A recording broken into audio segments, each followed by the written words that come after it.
चलिए let's start the class.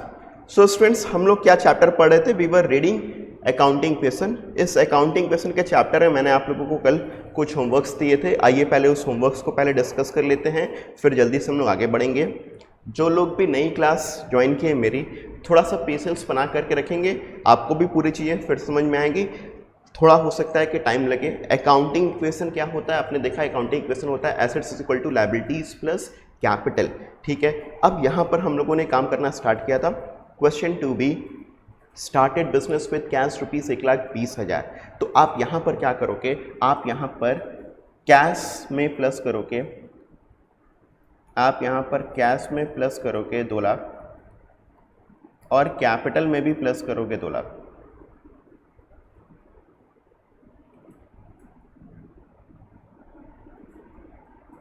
फिर purchase a typewriter for cash for rupees 8,000 for office. एक काम करता हूँ, मैं इस क्वेश्चन करवाता हूँ। ये क्वेश्चन बहुत बढ़िया है, 2 मिनट दीजिएगा, मैं इस क्वेश्चन को करवाता हूँ।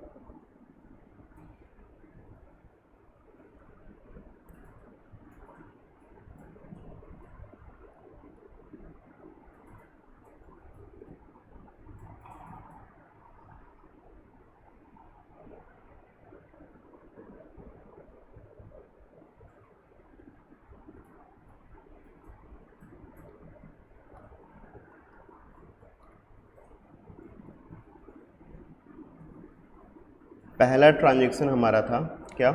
पहला ट्रांजैक्शन हमारा था started business with cash, right.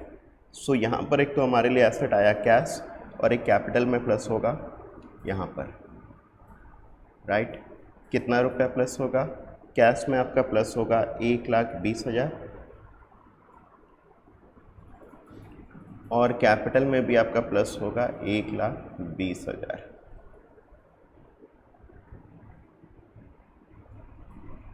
यहाँ पे तो मेरा टोटल आ गया 1,20,000 एसेट्स में और आपका लायबिलिटी प्लस कैपिटल में भी आ गया 1,20,000, राइट।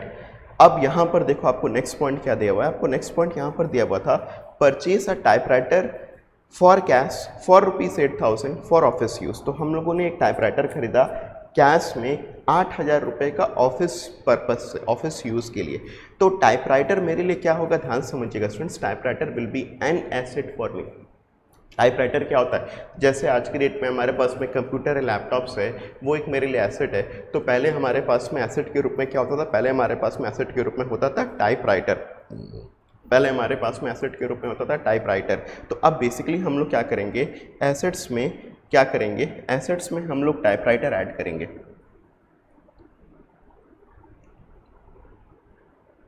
एसेट्स में हम लोग टाइपराइटर ऐड करेंगे, ठीक है।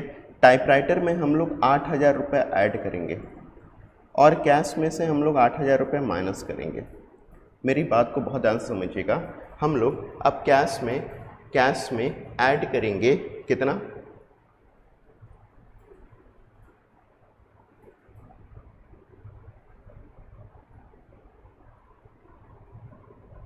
हिमांशु सिंह का क्वेश्चन आ रहा है 2 लाख कैसे होगा? 2 लाख कहाँ पर आया हिमांशु? 2 लाख तो कहीं पर फिगर ही मैंने नहीं लिखा। 1,20,000 मैंने फिगर लिखा, 1,20,000 पहले वाला फिगर है भी, तो 2 लाख कहाँ से आया?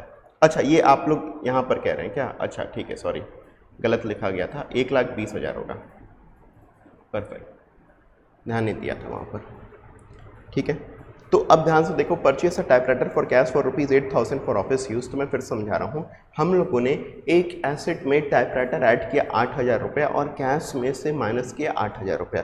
टाइपराइटर एसेट में से ऐड किया 8,000 रुपये और कैश में से माइनस किया 8,000 रुपये। तो अब यहाँ पर क्वेश्चन नंबर 2 भी, आपने यहाँ पर टाइपराइटर ऐड किया 8,000 रुपये और कैश में माइनस किया 8,000 रुपये। अब यहाँ देखिए आपका टोटल क्या आएगा?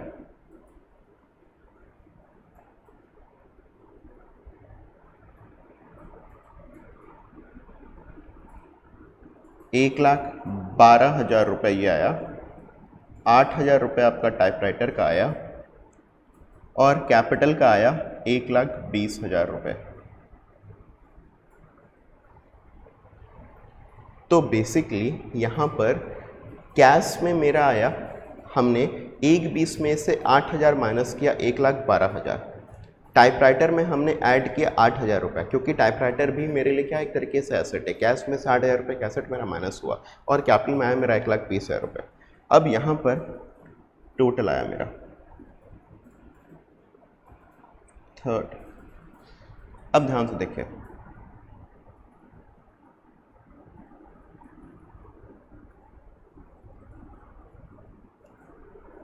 Purchased goods for 50,000 for cash, purchased goods for 50,000 for cash. हमने गुड्स खरीदा है 50,000 रुपये का फॉर कैश। तो बेसिकली अगर हमने गुड्स खरीदा है 50,000 रुपये का फॉर कैश, तो अब यहाँ पर हमारे लिए स्टॉक में ऐड होगा 50,000 रुपये, स्टॉक में ऐड होगा 50,000 रुपये और कैश में से माइनस होगा 50,000 रुपये। अगर हमने गुड्स खरीदा है फॉर कैश तो फिर स्टॉक में मेरा 50,000 रुपये ऐड हुआ और कैश में से मेरा 50,000 रुपये माइनस हुआ। तो अब यहाँ पर ध्यान दीजिएगा, अब मेरा जो कैश बच जाएगा ये बच जाएगा 62,000 प्लस 8,000 प्लस 50,000। ये तो हम लोग पहले से कर चुके हैं, this we already know. 1,20,000 fourth.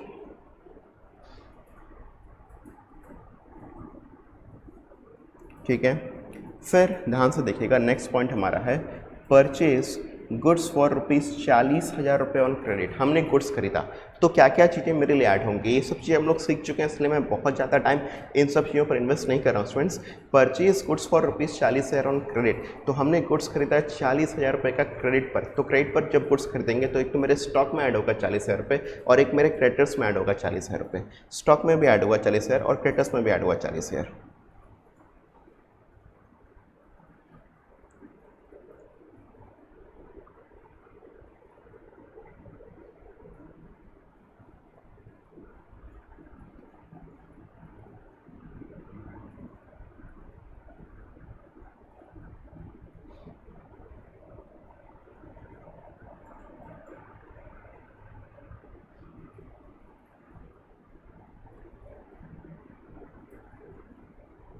$62,000 यहाँ पर आया कैश में, 8,000 यहाँ पर आया, 90,000 रुपये यहाँ पर आया, 40,000 रुपये यहाँ पर आया, 1,20,000 रुपये यहाँ पर आया। ठीक है, फिर समझ लीजिएगा ये पॉइंट हम लोग पहले भी कर चुके हैं। क्या, अगर हम गुड्स खरीदते हैं क्रेडिट पर तो हमारे स्टॉक में ऐड होता है और हमारे क्रेडिटर्स में भी ऐड होता है। तो स्टॉक में ऐड हुआ 40,000 और क्रेडिटर्स में भी ऐड हुआ 40,000।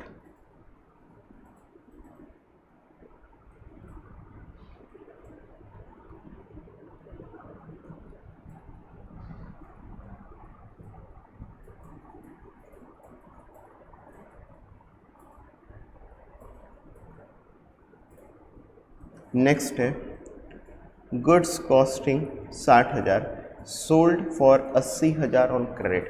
गुड्स की कॉस्टिंग 60,000, हमने उसको सेल किया है 80,000 रुपये पर क्रेडिट में। गुड्स की कॉस्टिंग है 60,000, हमने उसको सेल किया है 80,000 रुपये ऑन क्रेडिट। ध्यान समझिएगा हुआ क्या, अभी तक हम लोग जो भी गुड्स को सेल कर रहे थे वो हम लोग कैश पे सेल कर रहे थे, मगर यहाँ पर गुड्स को हम लोगों ने कैश में सेल नहीं किया, यहाँ पर गुड्स को हम लोगों ने क्रेडिट पे सेल किया। यहाँ पर गुड्स को हम लोगों ने क्रेडिट में सेल किया। सेल किस पर किया है, सोल्ड गुड्स ऑन क्रेडिट। मतलब यहाँ पर जिसको हमने गुड्स को सेल किया है वो हमारे डेटर हो गए। यहाँ पर जिसको हमने गुड्स सेल किया है ऑन क्रेडिट वो हमारे लिए कौन हो गया, वो हमारे लिए हो गया मेरा डेटर। प्लीज़ ध्यान समझिएगा, goods costing 60,000 sold for 80,000 on credit. तो हमने जिसको गुड्स सेल किया है क्रेडिट पर वो हमारे लिए कौन हो गया, वो हमारे लिए होता है डेटर। मैंने आप लोग को पहले ही बताया है, जिससे हम लोग गुड्स उधार पे खरीदते हैं वो हमारे लिए क्रेडिटर, जिसको हम गुड्स उधार पर बेचते हैं वो हमारे लिए डेटर। तो जिसको हम लोगों ने गुड्स खरीदा वो तो क्रेडिटर, मगर जिसको हम लोगों ने गुड्स उधार पर बेचा वो हमारे लिए कौन हो गया, वो हमारे लिए हो गया डेटर। और डेटर हमारे लिए होता है एसेट्स। डेटर हमारे लिए कौन होता है, डेटर हमारे लिए होता है एसेट्स। कौन होता है डेटर, एसेट्स। सो बेसिकली अगर आप बात करोगे तो आपके एसेट्स में एक और ऐड हो जाएगा, ये ऐड होगा डेटर। प्लीज़ ध्यान समझिएगा,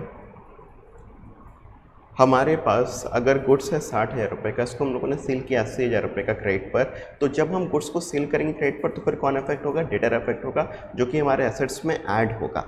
ठीक है, तो अब हम यहाँ पर क्या करेंगे, ध्यान समझिएगा, हम यहाँ पर करेंगे क्या, हमको स्टॉक में से 60,000 रुपये माइनस करना है।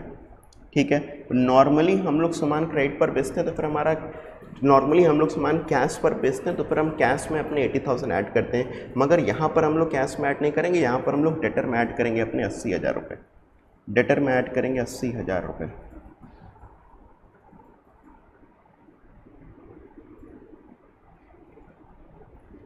प्लीज़ ध्यान समझिएगा, हम लोगों ने गुड्स अगर सेल किया है, हम लोगों ने गुड्स अगर सेल किया है 60,000 रुपये का गुड्स सेल किया 80,000 रुपये पर, तो आप अपने स्टॉक में से 60,000 रुपये माइनस करेंगे और अपने डेटर में 80,000 रुपये प्लस करेंगे। कितना प्लस करेंगे, 80,000 रुपये प्लस करेंगे। ठीक है, फिर अब यहाँ पर 60 का सामान अगर 80 में बिका तो फिर आपको 20,000 रुपये का प्रॉफिट हुआ, 20,000 रुपये का आपको प्रॉफिट हुआ। ठीक है, अब 20,000 रुपये का जब आपको प्रॉफिट होगा तो फिर 20,000 रुपये आप क्या करोगे, अपने कैपिटल में ऐड कर दोगे। मैं फिर समझा, ध्यान समझिएगा, अगर हम कोई भी सामान बेचते हैं और हमें प्रॉफिट होता है तो फिर हम कैपिटल में ऐड करते हैं। नॉर्मली क्या होता था, अभी तक जो भी गुड्स हम लोग सेल करते थे वो कैश पर सेल करते थे, तो आप स्टॉक में माइनस करते थे, कैश में प्लस करते थे, और जो भी प्रॉफिट होता था उसको आप अपने कैपिटल में ऐड कर लेते थे। मगर यहाँ पर देखो, हमने 60,000 रुपये का स्टॉक सेल किया तो 60,000 रुपये अपने स्टॉक में से माइनस किया, 80,000 रुपये आपने अपने डेटर में से प्लस किया, और आपका 20,000 रुपये का प्रॉफिट है तो 20,000 रुपये आपने अपने कैपिटल में प्लस कर लिया। तो ये हमारा हुआ फिगर। अब यहाँ पर देख करके मुझे बताइए, यहाँ पर कोई भी डाउट किसी को तो फिर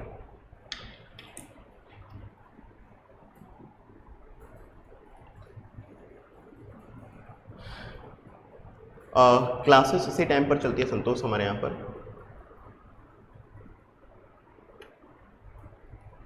क्लासेस इसी टाइम पर चलती है।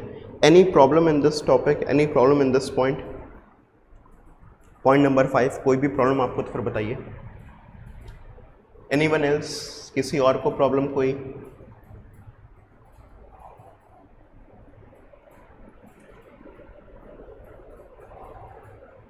तनय, स्नेहा, उदय, विवेक, चलो वेरी गुड। चलो,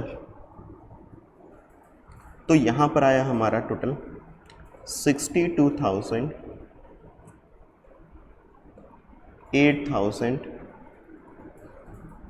30,000, 80,000, 40,000 और 1,40,000। 62,000 ये आया कैश में, 8,000 रुपये हमारा टाइपराइटर, 30,000 रुपये हमारा स्टॉक, और डेटर हमारा हो गया 80। एक बार चेक करते हैं यहाँ तक का, अगर हमारा जो फिगर है, मतलब लेफ्ट साइड और राइट साइड दोनों आपस में टैली हो रहा है कि नहीं हो रहा है, तो लेफ्ट साइड का हमारा टोटल हुआ 62 + 8 70, 70 + 30 1 लाख, 1 लाख + 80 1,80,000, और आपका क्रेडिटर्स प्लस लायबिलिटी भी 40 + 140 180। तो आपका लेफ्ट साइड का भी टोटल, मतलब एसेट्स का भी टोटल 180 आ रहा है, लायबिलिटीज़ प्लस कैपिटल का भी टोटल 180 आ रहा है। ठीक है, फिर आप अगर पॉइंट नंबर 6 पर आएंगे, अगर आप पॉइंट नंबर 6 पर आएंगे, paid for rent 3500, paid for rent 1100, और सैलरी 2,000। हम लोगों ने रेंट के लिए पे किया है 1,500 और सैलरीज के लिए पे किया है 2,000। दोनों ही हमारे लिए खर्चे हैं, दोनों ही हमारे लिए खर्चे, दोनों ही हमारे लिए एक्सपेंस हैं।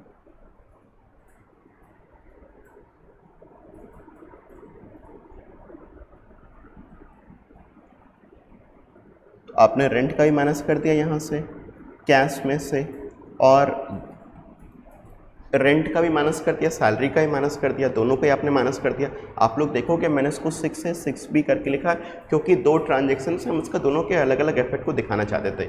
आप इसको 6 करके भी डायरेक्टली 3500 रुपये पूरा कैश में से माइनस कर सकते थे और कैपिटल में से भी माइनस कर देते थे।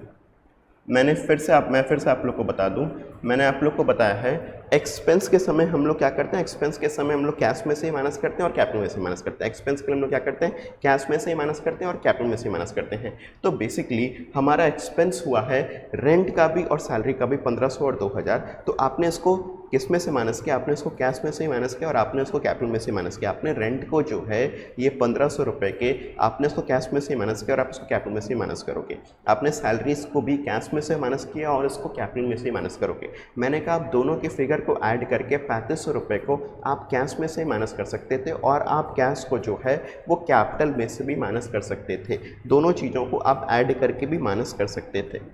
तो अब ध्यान से देखिए,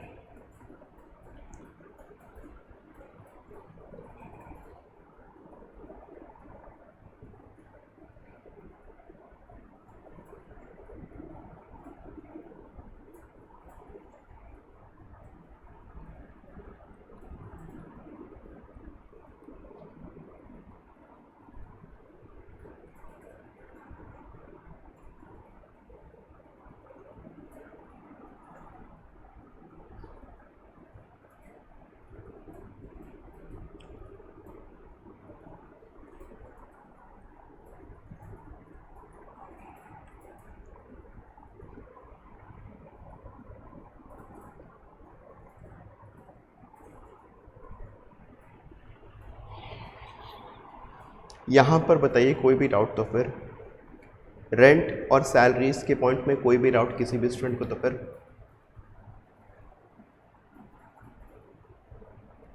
सर क्रेडिट में जो करते हैं उसको एक बार ऐसे ही एक्सप्लेन कर दीजिए। ओके शुभम अग्रवाल, मैं एक बार फिर से एक्सप्लेन कर देता हूँ। देखो क्रेडिट में अगर हम लोग सामान को बेचेंगे तो डेटर आएगा। डेटर हमारे लिए एसेट होता है। हम जिसको सामान उधार पर बेचते हैं हम उसको कहते हैं वो हमारे लिए डेटर होता है, और जिससे हम सामान उधार पर खरीदते हैं वो हमारे लिए क्रेडिटर होता है। जिसको हमने सामान उधार पर बेचा वो डेटर, और जिससे हमने सामान उधार पर खरीदा वो क्रेडिटर। फिर सुनिएगा, जिसको हमने सामान उधार पर बेचा वो डेटर, और जिससे हमने सामान उधार पर खरीदा वो हमारे लिए क्रेडिटर। डेटर हमारे लिए एसेट होता है। डेटर हमारे लिए एसेट होता है। Debtor asset, creditor liability. तो जब हमने सामान उधार पर बेचा है तो आपने डेटर में अपने प्लस कर दिया, ठीक है। जब आप सामान उधार पर खरीदोगे तो क्रेडिटर में अपने प्लस करोगे। जब सामान उधार पर बेचोगे तो डेटर में प्लस करोगे, मतलब एसेट्स में ऐड करोगे। मगर जब सामान उधार पर खरीदोगे तो फिर क्रेडिटर में प्लस करोगे। आई होप इट इज़ क्लियर। अच्छा, जब सामान बेचोगे तो फिर ऑब्वियसली स्टॉक में से माइनस होगा। जब सामान खरीदोगे तो फिर स्टॉक में से प्लस हो जाएगा। अगर प्रॉफिट हुआ सामान के बेचने पर, अगर सामान के बेचने पर प्रॉफिट हुआ तो फिर अपने कैपिटल में ऐड कर देना, प्लस कर देना, ठीक है। I hope it is clear to everyone.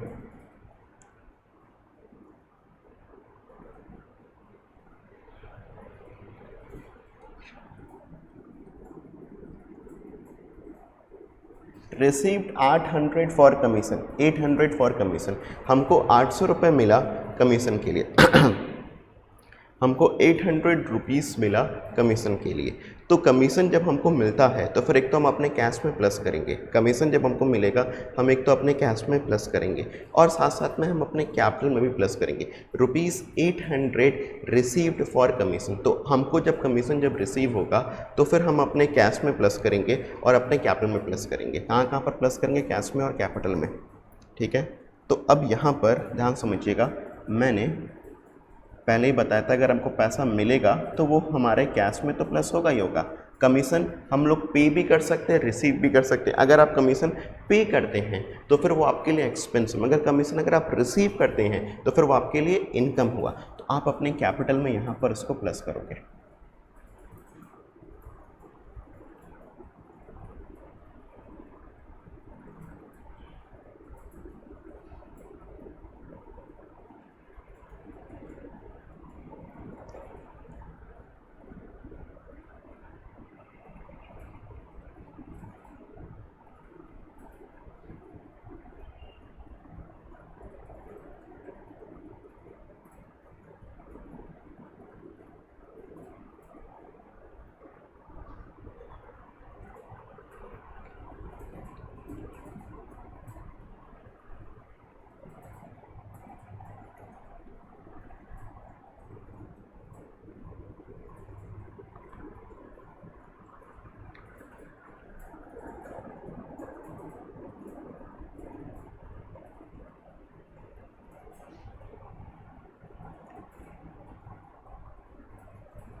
I hope it is clear, ठीक है।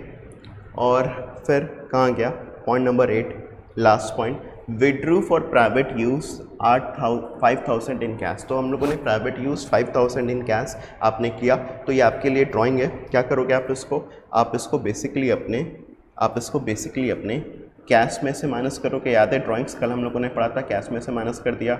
और साथ साथ में आप कहाँ पर माइनस करोगे, आप साथ साथ में अपने जो है कैपिटल में से भी माइनस करोगे।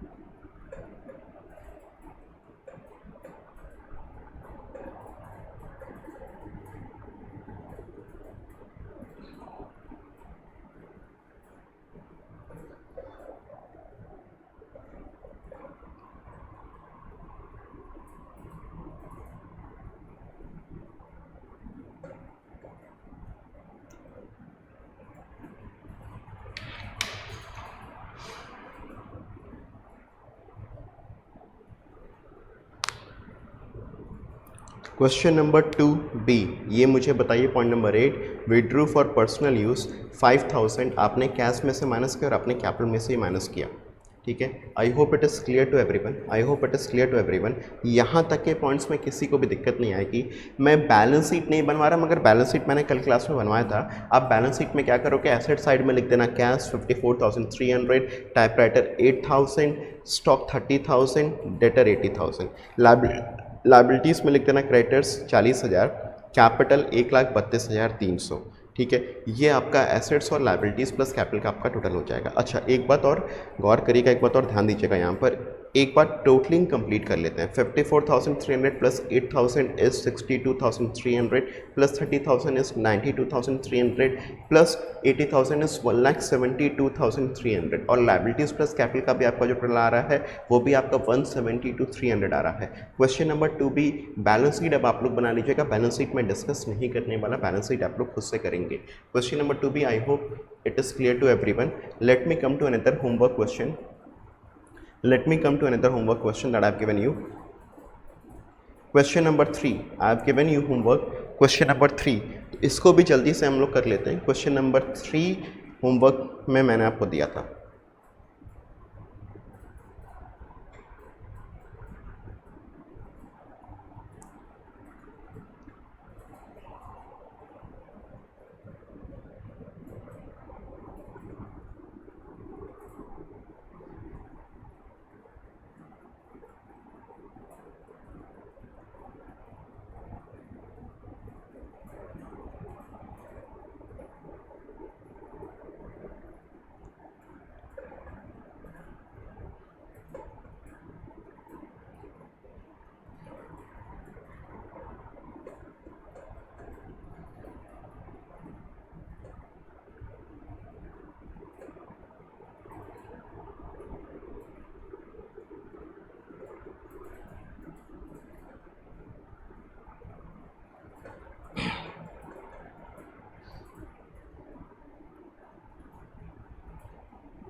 Started business with cash ₹2 lakh.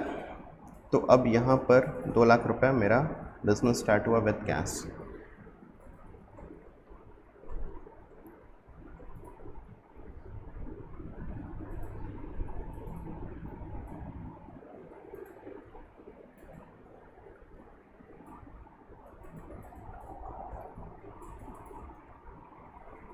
Purchased goods for cash 60,000 and on credit 1,50,000। Purchase goods for cash 60,000 and on credit 1,50,000। Point number B, purchase goods for cash. अब ध्यान से देखना यहाँ पर 2 का ए बी स्टॉक दो चीज़ें हैं, हमने गुड्स दो तरीके से खरीदा, ध्यान समझना, हमने गुड्स दो तरीके से खरीदा। एक हमने 60,000 रुपये का गुड्स खरीदा है फॉर कैश, और दूसरा हमने क्रेडिट पर खरीदा है 1,50,000। ध्यान समझो, हमने गुड्स दो तरीके से खरीदा, एक तो कैश पर खरीदा और एक तो क्रेडिट पर खरीदा है। हमने जो गुड्स कैश पर खरीदा है 60,000 रुपये, आप कैश में से माइनस करेंगे, आप अपने स्टॉक में प्लस करेंगे, राइट। और जो गुड्स आपने क्रेडिट पर खरीदा है, किस पर खरीदा है, क्रेडिट पर खरीदा है, उसको आप अपने स्टॉक में ऐड कर लो 1,50,000, और साथ साथ में लायबिलिटीज़ में भी आप क्रेडिटर्स में ऐड कर लो 1,50,000।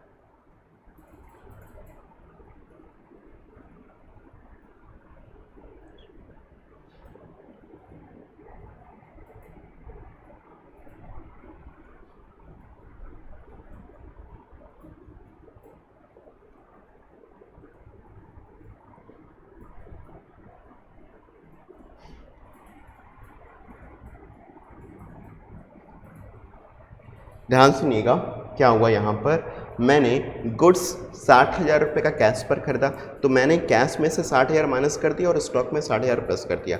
मैंने गुड्स 1,50,000 रुपये का क्रेडिट पर खरीदा, उधार में खरीदा, तो मैंने स्टॉक में से 1,50,000 रुपये प्लस कर दिया और अपने क्रेडिटर्स में भी 1,50,000 रुपये प्लस कर दिया, स्टॉक में भी 1,50,000 प्लस कर दिया, क्रेडिटर्स में भी 1,50,000 रुपये प्लस कर दिया। मैंने दोनों जगहों पर मैंने 1,50,000 रुपये प्लस कर दिया। आपका यहाँ पर जो कैश आएगा ये आएगा आपका 1,40,000, यहाँ 2,10,000, यहाँ 1,50,000 और यहाँ 2 lakh.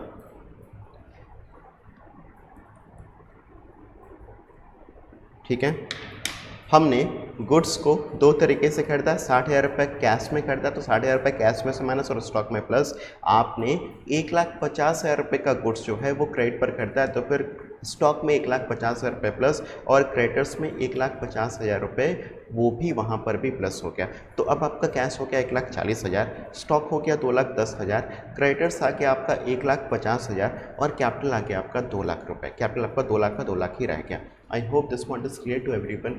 Please reply. Please reply.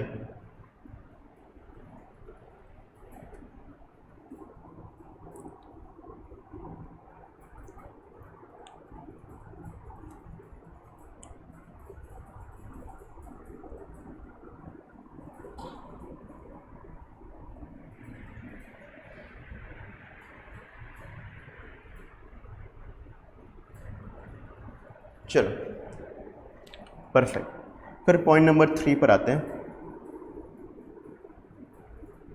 Point number 3 पर आते हैं।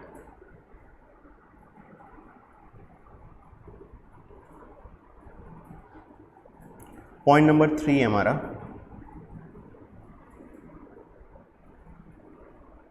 ध्यान से देखिएगा। Sold goods for cash costing 40,000 at a profit of 20% and on credit costing 72,000 at a profit of 25%। तो आपने गुड्स सेल किया है 40,000 रुपये के कॉस्ट का एट अ प्रॉफिट ऑफ 20%, और आपने गुड्स सेल किया है क्रेडिट पर 72,000 रुपये का at a profit of 25%। Sir क्या मतलब वो नहीं समझ में आ रहा, ध्यान समझो, ध्यान समझो।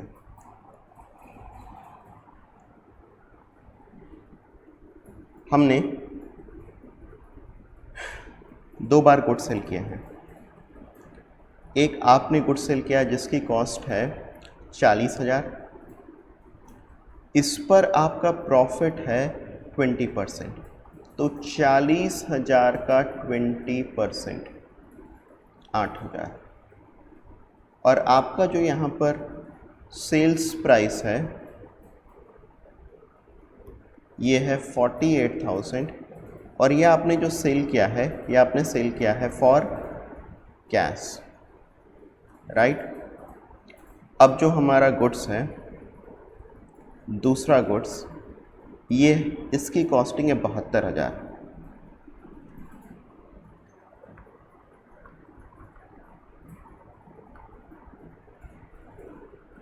इसको आपने सेल किया है प्रॉफिट पर, और प्रॉफिट कितना है 72,000 का 25%, तो 72,000 का 25% इज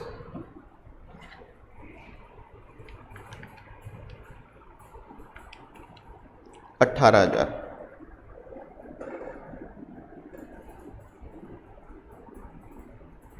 अब ये हमारा सेल्स प्राइस आया 90,000 और ये आपने सेल किया है फॉर क्रेडिट। ध्यान समझिएगा, गुड्स है मेरा 40,000 रुपये का, इसको आपने सेल किया है 40,000 के 20% के प्रॉफिट पर, तो फिर आपका सेल्स प्राइस आया 48,000। फिर गुड्स है आपका 72,000 रुपये का, इसको आपने सेल किया है प्रॉफिट 25% के, तो 72,000 का 25% का प्रॉफिट है 18,000। सेल्स प्राइस हो गया मेरा 90,000। This is for credit, this is for credit. ठीक है, अब ध्यान समझिएगा, हम दोनों ही ट्रांजेक्शन्स को अलग अलग लेकर के काम करेंगे। ये मेरे लिए थर्ड का ए हो गया और ये मेरे लिए थर्ड का बी हो गया, राइट। अब ध्यान समझो, जो मेरा गुड्स है उसकी कॉस्ट है 40,000, तो मैं क्या करूँगा, थर्ड के ए में मैं स्टॉक में से अपने 40,000 माइनस कर दूँगा, कैश में ऐड कर दूँगा 48,000 और प्रॉफिट दिखा दूंगा अपना, कैपिटल में ऐड कर दूंगा मैं 8,000 रुपये।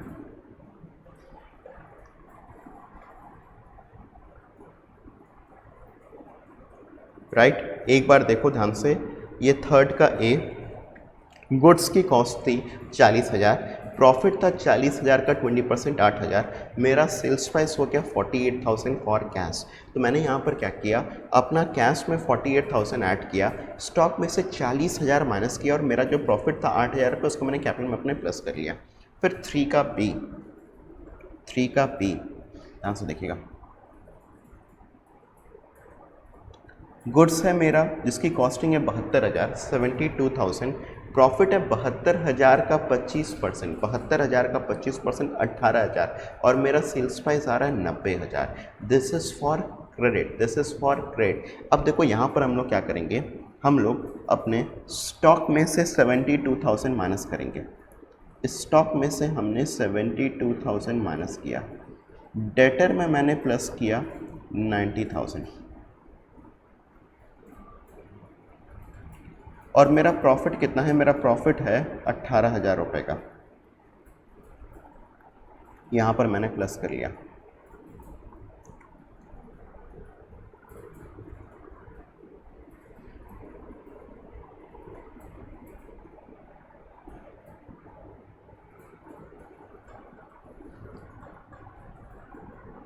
फिर समझिएगा, मेरा स्टॉक था जिसकी कॉस्ट थी 72,000, उसको मैंने 25% के प्रॉफिट पर, मतलब 18,000 रुपये के प्रॉफिट पर 90,000 में बेचा।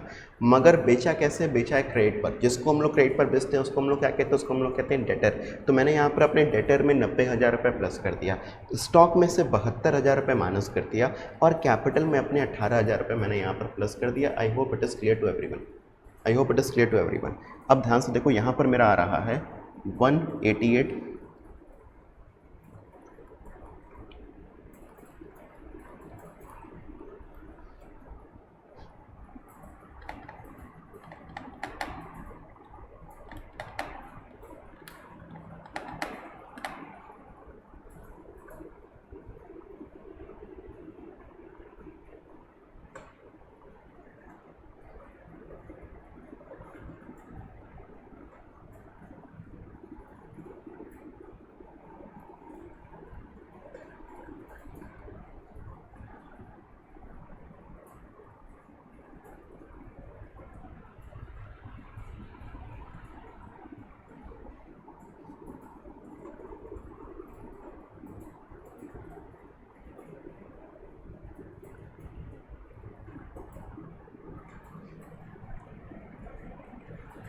ठीक है। फिर लास्ट पॉइंट है paid for rent ₹5,000, paid for rent ₹5,000। Rent के लिए हम लोगों ने पे किया 5,000 रुपये। अब यहाँ पर क्या करेंगे हम लोग, जो है यहाँ पर हम लोग रेंट पे कर रहे हैं, तो फिर हमारे लिए एक्सपेंस हो गया कैश में से भी माइनस और कैपिटल में से भी minus.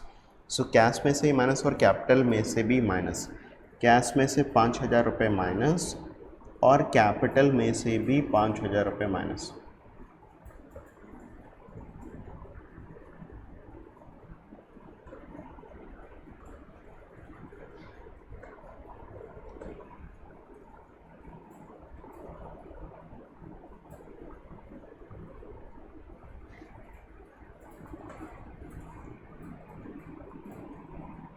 2,21,000।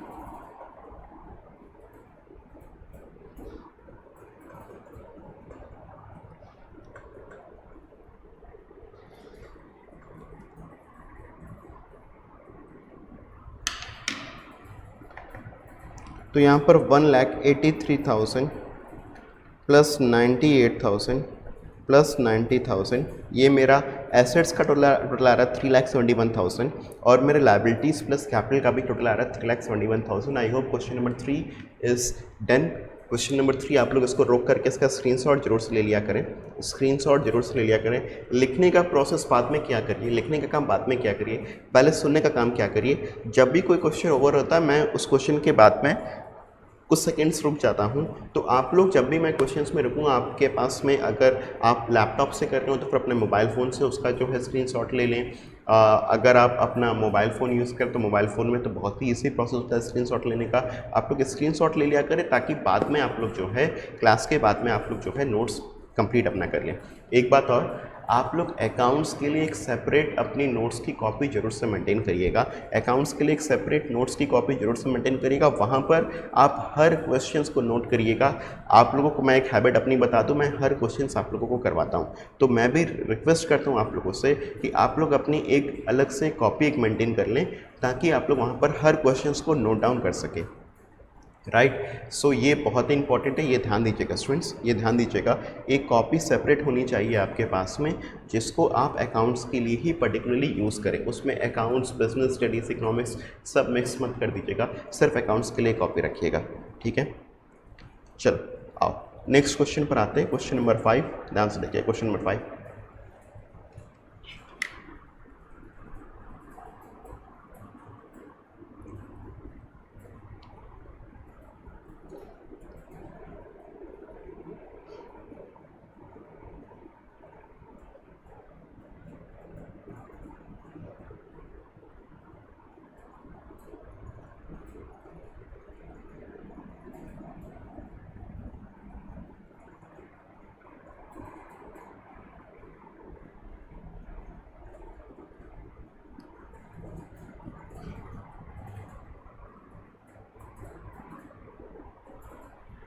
business started with cash rupees 1,75,000। business started with cash rupees 1,75,000। तो अब आप क्या करेंगे, यहाँ पर अपने कैश में भी ऐड करेंगे, अपने कैपिटल में भी ऐड करेंगे, कैश में भी ऐड करेंगे, कैपिटल में भी ऐड करेंगे।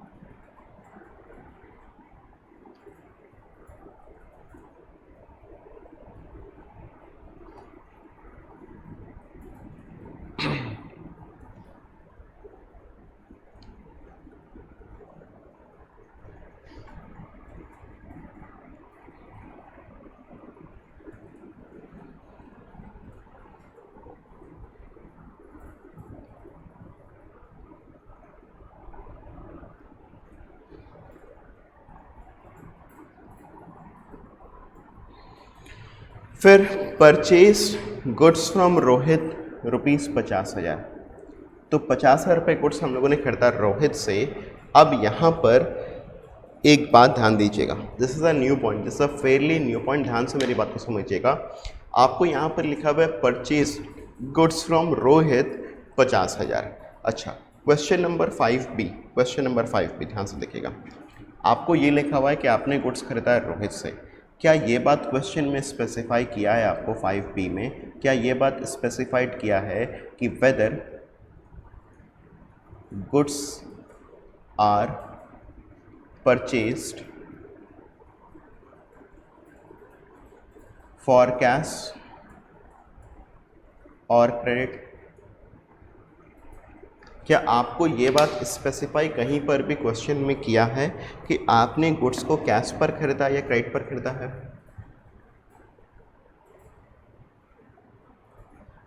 Yes, we do have all the subjects classes.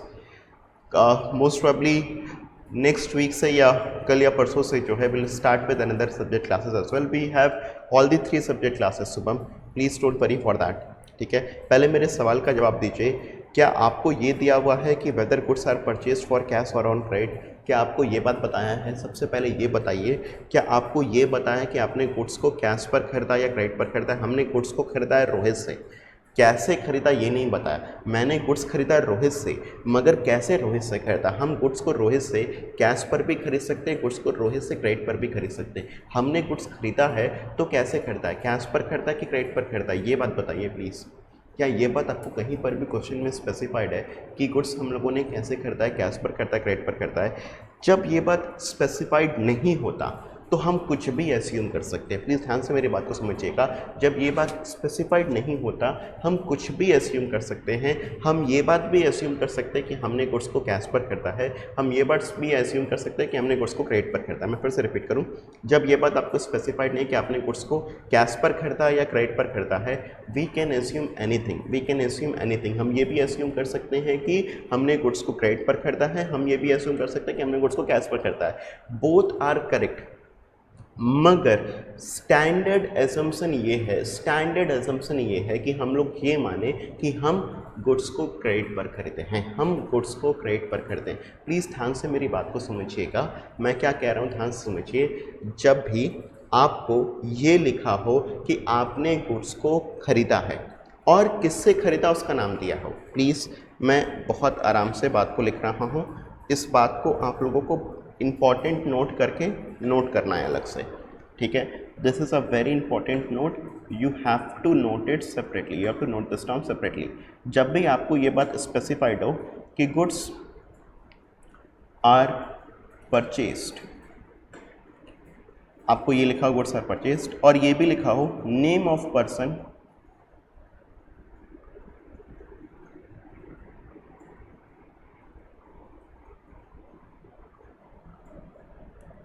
from whom goods are purchased, goods are purchased आपको ये लिखा हुआ है, साथ में आपको ये भी लिखा हुआ है कि name of person from whom goods are purchased, किस पर्सन से गुड्स परचेज किया है वो भी लिखा हुआ है। जैसे ये भी लिखा हुआ है रोहित से परचेज किया है और गुड्स परचेज किया ये भी लिखा हुआ है। प्लीज़ ध्यान समझिएगा, गुड्स परचेज किया ये भी लिखा हुआ है और name of person from whom goods are purchase ये भी लिखा हुआ है। रोहित से गुड्स परचेज किया है ये लिखा है और आपको ये भी लिखा हुआ है गुड्स परचेज किया और किससे परचेज किया ये भी लिखा हुआ है, रोहित से परचेज किया है। ठीक है, दोनों बातें आपको लिखा हुआ है। ठीक है, तो ऐसे केस में हम लोग क्या बात एज्यूम करेंगे, वी विल एज्यूम that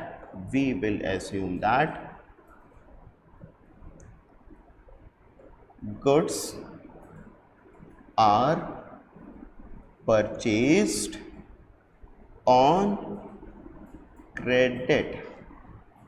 ठीक है, गुड्स आपने परचेज किया, name of person from whom goods are purchase ये भी गिवन है, ये भी गिवन है, इज गिवन, बट क्या चीज़ नहीं गिवन है, कैश और credit is not given, right. तो आपने क्या बात एस्यूम किया, will assume that goods are purchased on credit, will assume that goods are purchased on credit. Please मेरी बात को ध्यान समझिएगा, आपको ये लिखा हुआ है कि आपने गुड्स को खरीदा है, name of person from whom goods are purchased is given, आपने किससे गुड्स खरीदा है ये भी आपको गिवन होता है, मगर ये नहीं बताया कि आपने कैश पर खरीदा या क्रेडिट पर खरीदा है। देन ऐसे केस में आप क्या एस्यूम करेंगे, then will assume that goods are purchased on credit. क्या ये मेरी बात मेरे सारे स्टूडेंट्स को समझ में आ गया है? क्या ये मेरी बात मेरे सारे स्टूडेंट्स को समझ में आ गया है? Students, since already time is 9 AM and we are not going to take classes in excess of 9, मैं 9 से ज़्यादा एक्सेस में क्लासेस नहीं लूँगा, since many students have their schools, so आप लोग प्लीज़ इतनी बात को समझिएगा। Will continue this example from tomorrow, will continue this example from tomorrow. Question number 5 अभी आज मेरा कंप्लीट नहीं हुआ है, मैं इसको कल से फिर से कंप्लीट कराऊंगा, कंटिन्यू करूंगा यहीं से। सिर्फ एक इंपॉर्टेंट बात मैं चाहता हूं आप लोग सबको मेरे को रिवर्ट करें, जब ये लिखा हो कि आपने गुड्स परचेज किया, किससे परचेज किया ये भी लिखा हुआ है, मगर ये नहीं लिखा हुआ है कि हमने गुड्स को कैश पर खरीदा या क्रेडिट पर खरीदा। हमने गुड्स को कैश पर खरीदा या क्रेडिट पर खरीदा है, तो हम लोग क्या बात एस्यूम करेंगे, will assume that goods have been purchased in trade. Is this funda clear to everyone? Everyone, please reply. Santosh, Sahil, Rashri, Vivek, Sneha, Uday, Shreyans, Ananya, Tanay, Himanshu, Shreya, Subham, Priyanshu, Galaxy, on 7.